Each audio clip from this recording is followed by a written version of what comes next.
Assalamualaikum warahmatullahi wabarakatuh.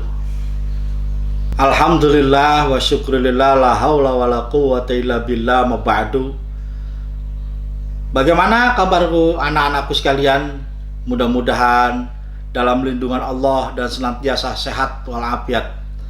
Kita senantiasa dijauhi dari bahaya malapetaka wabil khusus Corona COVID-19. Kita selalu sehat dengan menjaga protokol kesehatan. Bagaimana anak-anakku? Sehat selalu. Pada kesempatan kali ini, sebelum kita mempelajari atau materi kita pada hari ini, marilah sama-sama kita berdoa kepada Allah Subhanahu wa taala.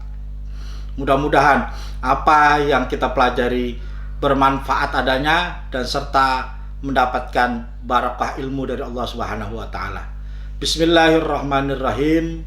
Rabbi zidni ilma warzuqni fahma. Rabbi shrahli sadri wa yassirli amri wahlul 'uqdatam min lisani yafqahu qawli. Amin amin ya rabbal alamin. Yang keenam, Kerajaan Banjar. Kerajaan Banjar adalah kerajaan Islam di Pulau Kalimantan, tepatnya di Provinsi Kalimantan Selatan ya. Saat ini pusat kerajaan Banjar yang pertama adalah di daerah sekitar Kuin Utara atau Banjarmasin yang kita kenal sekarang. Namun setelah keraton di Kuin dihancurkan oleh Belanda, pusat kerajaan dipindahkan ke Martapura. Kerajaan ini berdiri pada tahun 1526 Masehi dengan Sultan Suryansah Raden Samudra sebagai sultan pertama. Seiring dengan berjalannya waktu, kerajaan Banjar semakin berkembang dan bertambah luas wilayahnya. Wilayah kekuasaan kerajaan Banjar meliputi Banjarmasin, Martapura, Tanah Laut, Margasari, Amandit, Alai, Marabahan, Banua Lima, serta daerah hulu Sungai Barito.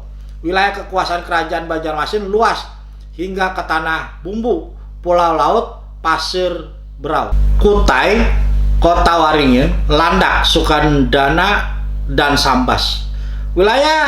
Semua wilayah tersebut adalah wilayah kerajaan Banjar yang apabila dilihat dari peta zaman sekarang, kerajaan Banjar menguasai hampir seluruh pulau Kalimantan. Kerajaan Banjar runtuh pada saat akhirnya Perang Banjar pada tahun 1905 Masehi. Perang Banjar merupakan peperangan melawan Belanda. Raja terakhir adalah Sultan Muhammad Seman, yaitu tahun 1862 sampai dengan 1905 Masehi. Beliau wafat pada saat melakukan pertempuran dengan Belanda di Puruk Cahu. Kerajaan Islam yang ketujuh adalah Kerajaan Goa Talo. Pada awalnya di daerah Goa terdapat 9 komunitas yang dikenal dengan nama Bate Selapang, 9 bendera artinya, yang kemudian menjadi pusat kerajaan Goa. Tombolo, Lakiung, Parang-Parang, Data, Agang Jene, Saumata, Bisei, Sero, dan Kalili. Kemudian semua komunitas bergabung dan sepakat membentuk Kerajaan Goa. Kerajaan Goa adalah salah satu kerajaan besar dan paling sukses yang terdapat di daerah Sulawesi Selatan. Di Sulawesi Selatan pada awal abad ke-16 terdapat banyak kerajaan bercorak Hindu. Tetapi yang terkenal adalah Goa Talau, Bone, Wajo, Sopeng, dan Luwu. Pada tahun 1605, Sultan Alauddin 1591 sampai dengan 1639 Masehi pada masa kekuasaannya, dari Goa masuk Islam berkat adanya dakwah dari Datuk Ring Bandang dan Sulaiman dari Minangkabau. Maka sejak itu kerajaan Goa resmi menjadi kerajaan Islam. Islamnya Raja Goa diikuti oleh rakyatnya. Kerajaan Goa dan Talo akhirnya dapat menguasai kerajaan-kerajaan lainnya. Dua kerajaan itu lazim disebut Kerajaan Makassar. Kerajaan Goa mencapai puncak kerajaannya pada abad ke-16 yang lebih populer dengan sebutan Kerajaan Kembar Goa Talo. Jadi Goa Talo itu sebetulnya ada dua. Jadi karena dia disebut dengan Raja Kembar ya, jadi Goa Talo. Dua kerajaan telah menyatakan ikrar bersama yang terkenal dalam peribahasa Ruakaraeng Nasereata, dua raja tetapi satu rakyat. Oleh karena itu, kesatuan dua kerajaan itu disebut Kerajaan Makassar. Dari Makassar, agama Islam disebarkan ke berbagai daerah, bahkan sampai ke Kalimantan Timur. Nusa Tenggara Barat dan Nusa Tenggara Timur. Pada pertengahan abad ke-17, Makassar atau Goa berada pada puncak kejayaannya. Pada masa itu dikatakan bahwa hampir seluruh daerah di Indonesia itu ya, bagian Indonesia bagian timur ya khususnya, mulai dari Pulau Sangir, Talaud sebelah utara, Kutai di bagian barat, serta daerah Marege, Australia di bagian selatan sudah merasakan pengaruh kekuasaan kerajaan Goa. Pemerintahan kerajaan Goa mencapai puncaknya terutama di bawah pemerintahan Manuntungi Daeng Matola, Karaeng Ujung Karaeng, Lakiung Sultan Malikul Said. Pada tahun 1639-1653 Masehi, atau lebih dikenal dengan Sultan Malikus Said, tahun 1639 sampai dengan 1653 Masehi, masa kekuasaannya. Kekuasaan dan pengaruh kerajaan Goa semakin luas meliputi seluruh daripada wilayah Sulawesi Selatan, bahkan kawasan timur Indonesia. Kerajaan Goa ketika itu telah mampu menjalin hubungan akrab dengan raja-raja Nusantara. Tidak hanya itu, bahkan Goa juga menjalin hubungan internasional dengan raja-raja dan pembesar dari negara-negara luar, seperti Raja Inggris, Raja Kastilia di Spanyol, Raja Portugis, Raja Muda Portugis di Goa atau India, di Gubernur Spanyol dan Mufti Besar Arab, ya, Arabia. Setelah memerintah kerajaan Goa selama 16 tahun, tanggal 5 November 1653, Sultan Malikus Said wafat. Beliau digantikan oleh putranya Imalembasi Daeng Matawang Sultan Hasanuddin yang menjadi Raja Guang ke-16.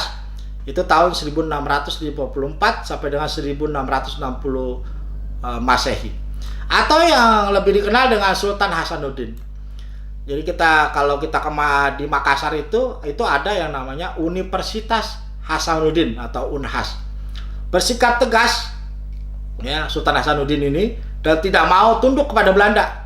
Pada tahun 1654 sampai dengan 1655 Masehi terjadi pertempuran hebat antara kerajaan Goa dan Belanda di Kepulauan Maluku.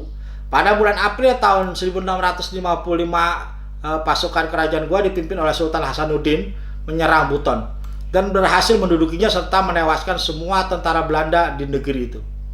Sultan Hasanuddin juga berhasil memperluas daerah kekuasaannya dengan menundukkan negara-negara kecil di Sulawesi Selatan, termasuk kerajaan Bone.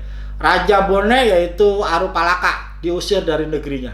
Setelah Belanda mengetahui bahwa Bandar Makassar cukup ramai dan banyak menghasilkan beras, Belanda mulai mengirimkan utusannya ke Makassar untuk membuka hubungan dagang. Utusan itu diterima baik dan Belanda sering datang ke Makassar, tetapi hanya untuk berdagang ya. Setelah Belanda sering datang ke Makassar, mereka mulai membujuk Sultan Hasanuddin untuk bersama-sama menyerbu Banda, yaitu pusat rempah-rempah. Belanda juga menganjurkan agar Makassar tidak menjual berasnya kepada Portugis.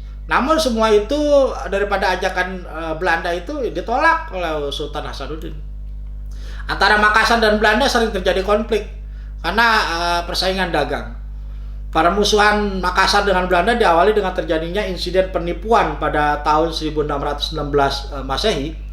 Jadi begini, saat itu para pembesar Makassar ya, diundang untuk suatu perjamuan ya, makan-makan lah ya bahasa kita, di atas kapal POC. POC itu kapal Portugis ya.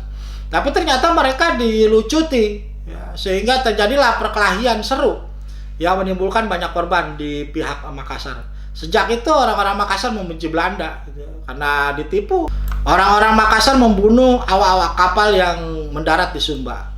Orang-orang Belanda pun juga sering menyerang perahu-perahu Makassar yang berdagang ke Maluku. Keadaan ini semakin meruncing dan akhirnya pecah menjadi perang terbuka. Dalam peperangan tersebut Belanda sering mengalami kesulitan dalam menundukkan Makassar sehingga Belanda memperalat Arupalaka atau Raja Bone untuk mengalahkan Makassar. Peperangan demi peperangan melawan Belanda dan bangsanya sendiri atau Bone dialami oleh Goa membuat ini banyak kerugian. Kerugian itu sedikit banyaknya membawa pengaruh terhadap perekonomian Goa. Sejak kekalahan Goa dengan Belanda terutama setelah hancurnya benteng Somba Opu, maka sejak itu pula keagungan Goa yang sudah berlangsung berabad-abad lamanya akhirnya mengalami kemunduran.